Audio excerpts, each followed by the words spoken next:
Hello everybody, welcome to the vlog. Today I am doing a little Q&A that was requested quite a while ago. I've been kind of busy with some other things and I'm just now getting around to it. I apologize for that. Thank you so much for giving me the opportunity to answer your questions. If anybody else has any questions, go ahead and throw them in the comments below. I'd be happy to answer them for you. Number one question, and this was from Autistic Daggie, and I will put the link to her channel down below in the description. She asked me, does Samara attend mainstream or special school? Samara is actually homeschooled, and actually that is something that we wanted to do before she was even conceived. We wanted to homeschool. Matt has a daughter who's now an adult, and she was homeschooled, and so that is just something that we had already planned on doing. I was actually worried when we got the autism diagnosis whether or not we would be able to homeschool her, but as it turns out, there are many, many, many parents with special needs children that homeschool, and it actually has worked out really, really well because it allows her to do things on her time instead of having to keep up with a predetermined developmental timeline as far as progress. Let's see, number two, how old is Samara now? Samara turned 6 in September of 2011. Let's see, now you both are autism parents. What is it like to raise Samara, who is on the spectrum? Well, it's kind of been like this. What is it like? That's kind of a tough question. And I don't have any other children, so maybe in a way that's a blessing. I don't really have anything to compare it to. And in fact, sometimes I ask the couple of people I know that have typical children, is your child doing this? Is your child doing that? Because sometimes I feel like I need to differentiate between what's typical for her age, because I have no idea. I haven't spent a lot of time around kids in my lifetime. I don't even know what to expect for typical kids for her age group most of the time. So it has definitely changed my life. It's made me a better person. I'm definitely more patient, at least with her. I find I run out of patience for other people now, but I have a great deal more patience with her. I don't know if I would have that kind of patience if she was typical or not. I really have no clue, because like I said, I have nothing to compare it to. Definitely the first 3 years or so were probably the toughest for me. I don't think there was a single day in those 3 entire years that I did not cry. I kid you not. Especially on my work days. I had an hour commute to work and I would cry all the way there and all the way home every single day. Mainly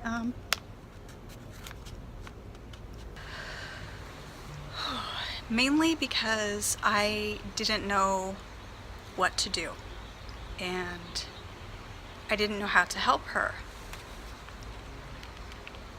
And then as she got a little bit older and as we were able to communicate a little bit better, it definitely became a lot easier. And there, of course, there were so many things that we did for her to help her communicate and to help with some of the kind of physical things that were going on in her body.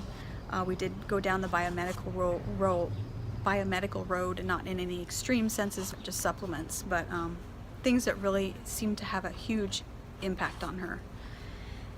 I can't imagine raising any other child. In my eyes, she is just as beautiful and perfect as any child should be to their mom. Does Samara have any additional diagnoses along with autism? She doesn't.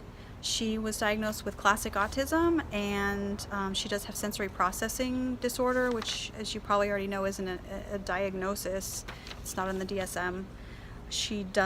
I think she does have auditory processing disorder, and you probably saw in the last couple of videos I did more trying to have a conversation with her, and it's pretty apparent she doesn't seem to, her receptive language is pretty impacted, and so I suspect auditory processing issues. She's too young to be diagnosed with that yet or tested for it. Usually they wait till they're 7 or 8, but we're getting closer. What does the word autism mean to you both? Describe in 3 words. Okay, this was a little tough. I had to think about it a little longer than Matt did. And for me, well, when I first thought about the question, I thought, well, what do you mean, what does autism mean to me? It's just a word. And in that thought, I kind of answered my own question. And my 3 words are just a label. Because for me, as her mom, she is just like any other kid. She loves to play video games. She hates to pick up her toys. She loves to play at the playground with other kids. You know, she learns, she plays, she's just a kid.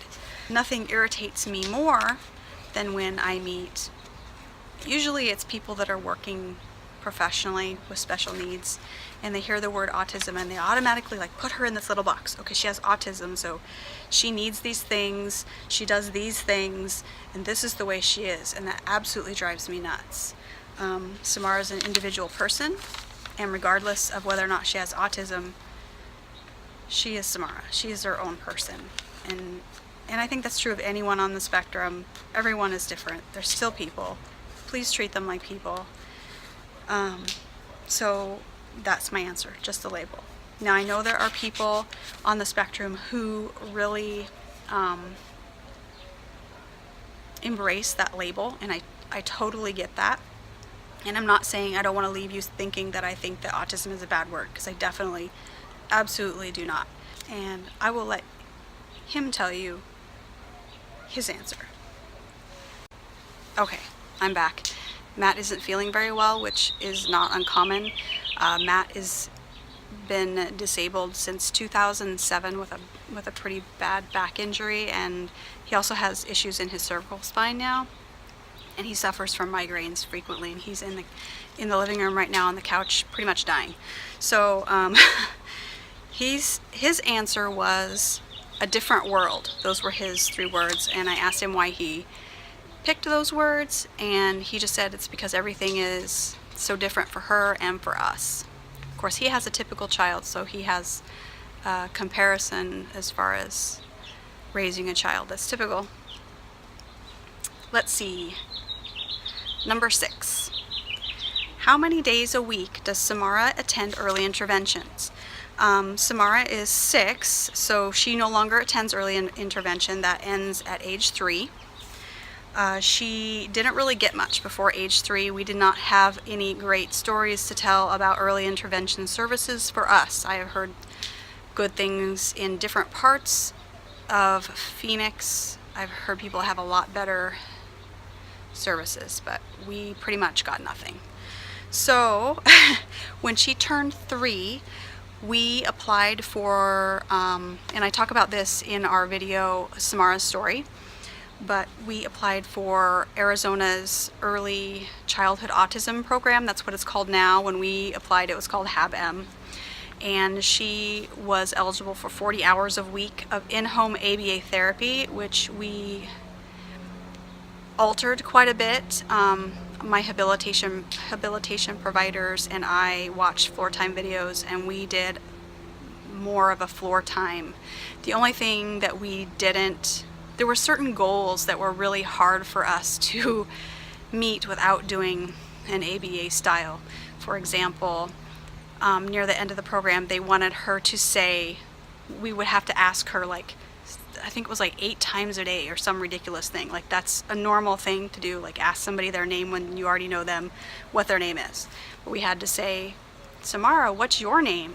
And she was supposed to respond, Samara, and then they checked the box. You know, that's ABA. Couldn't find really any way to meet the goal. We're in the program. We still have to like do the goals. So we did it. Samara didn't really want to answer. We knew that she knew her name. She had said her name before. Of course, she knows that we know her name. And her provider finally just told her, you know, I'm really sorry, but we're going to have to keep asking this question. And you're going to have to answer it. Otherwise, if you don't, we're just going to have to keep asking you this question. You just need to answer. Samara, what is your name? And Samara said, My name is Samara Anderson. Seriously, that's what she said. We had never even told her what her last name was. I feel like they treat our kids like they don't know. Of course they know. And does it really matter if she says stuff on command? No, I don't think so. I was very aware that she knew what her name was, and that's all I cared about. But as a parent, I no longer get to make these decisions. Well, I do, to a certain degree. I've fought a lot through that program for a lot of things. Some things I won and some things I lost, like that particular goal. Okay, number 7. What are Samara's sensory inputs in terms of calming her autism meltdown? Samara's meltdowns, she did have some that were definitely sensory related, especially when she was younger.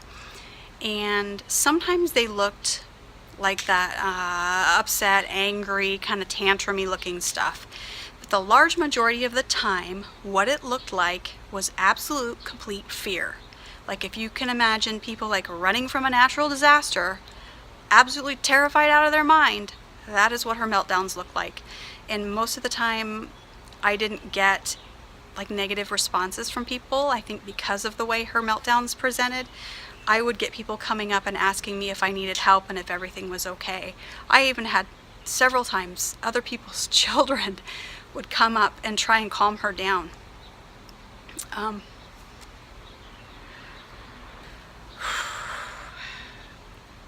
This is a little harder than I thought it was going to be. I thought I would like cry during Samara's story, but I didn't. I have been absolutely touched and amazed by other people's kindness, which is another thing that I have really learned. Being a parent to her is just how to show kindness. Not that I was terribly cruel before, but you just learn about a whole different level of empathy and kindness. As far as calming her down, she really liked deep pressure. It also helped. She really enjoyed song, so singing oftentimes would help. Counting really helped because she absolutely loved to count. She still does. And we use that counting, we use that at the dentist. We've used it in an endless number of things, even when she wasn't having a meltdown, just to kind of help her cope. And the funny thing is, I did the video recently, and I'll put the card for it up above, of us in Costco. And when I started to video that, I guess, just because that's been our life for so long, I expected that to be a meltdown, and it wasn't. It was a tantrum. It lasted 20-25 minutes. It was goal-oriented. She wanted to go and play her video game. She was upset about it. She actually was trying to do things to calm herself, and she did, and it turned out fine. And she's 6, and that's a typical age to still have tantrums. So that, and then I told Matt, I said, she really doesn't have many meltdowns like she used to anymore, does she? And he's like, no. And then I hadn't really thought much more about it until I read your question. And I thought, like, when was the last time she actually had a full-on meltdown? And it was May of 2017. We had went to San Diego, and we stayed for an entire week. We have been going to San Diego for like 4 years now. We went the first year, and then we went twice the second year, and then we went 2 more years, just one trip each year. And we would to prep her, I made like a slideshow video with music that she already was familiar with, that she liked, and I put pictures of what we would see on the way, the pictures of the hotel. I actually called the hotel, and I had them take pictures of what it looked like as we were driving up to the hotel. They actually did this. I've had actually 3 hotels do this for me. That's another thing about kindness. You'll be surprised how much people will try and help you if you ask. And I know a lot of times autism parents forget to ask, or they feel like they're a burden, but you should ask. So pictures of driving up to it, so she knew what to expect, what our specific room was gonna look like. They took a picture of that, what the lobby looked like, and I took pictures of things that we planned on going and seeing, and pictures for the drive back of what it looked like on the way back. And we did that every time we went, and it really, really helped. It got a little bit easier. We stayed like 1 day the first time, and then I think we stayed 2 days, and then 4 days, and then a whole week. And we still don't know what happened that night, that day. We never left the hotel. We're all kind of tired, which could have been part of it too. And I don't know, she just melted down, and we couldn't even figure out what was wrong. And we kept waiting for like somebody to come knock on our door and ask us to leave or something, because we're at a timeshare, but we have like people above and people next to us and people across the hall from us, but I don't know, it just went on and on and on for hours, and then she went to bed and everything was fine the next day. But deep pressure, counting, all those things are things that we've used. They didn't really work that day, but yeah, we've had absolutely no meltdowns since May of 2017, which is pretty freaking miraculous. Let's see. Last question. Question number 8. If you were to collab with an autistic YouTuber in the future, who would it be and why? Now, I have to admit, I am pretty new to using YouTube in this way. I'm 46 years old, and I guess maybe I'm not hip to all this stuff anymore. I don't know.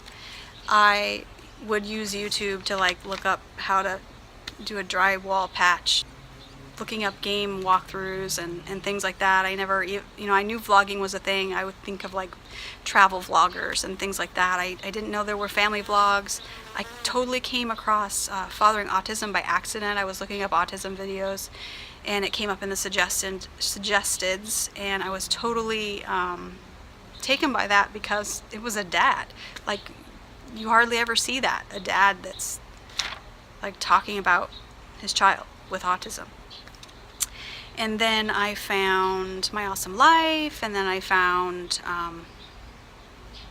Vincentville. I found them through Fathering Autism, and Kevin Chapman. I absolutely love Kevin Chapman's channel. And as far as actual autistic YouTubers, like the creators themselves are autistic, I follow the Autistic and Aspie World and Invisible Eye, and those are the only 3 autistic YouTubers that I know of. I haven't really thought about collaboration a whole lot right now. I'm still really, learning how to edit, and like I need a good microphone, and trying to shape my channel a little bit into what it's going to be, and find out what's going to help people the most. So it really, honestly, it hasn't been on my mind a lot. I think if I was going to collab with anyone, most importantly, their values would have to align with mine. Probably if I collaborate with any autistic YouTuber, I don't know. I just don't know the answer. Thanks again for asking me these questions. I wish I could have answered your last one a little bit better for you, but I really can't. I just don't even know at this point. If you like today's video, please give us a big thumbs up, give us support, let YouTube know that you like what you're seeing, and don't forget to subscribe. Click that bell to get notifications when I upload new videos like this one, either to the vlog or to our RDI playlist. And I look forward to seeing you again. Take care.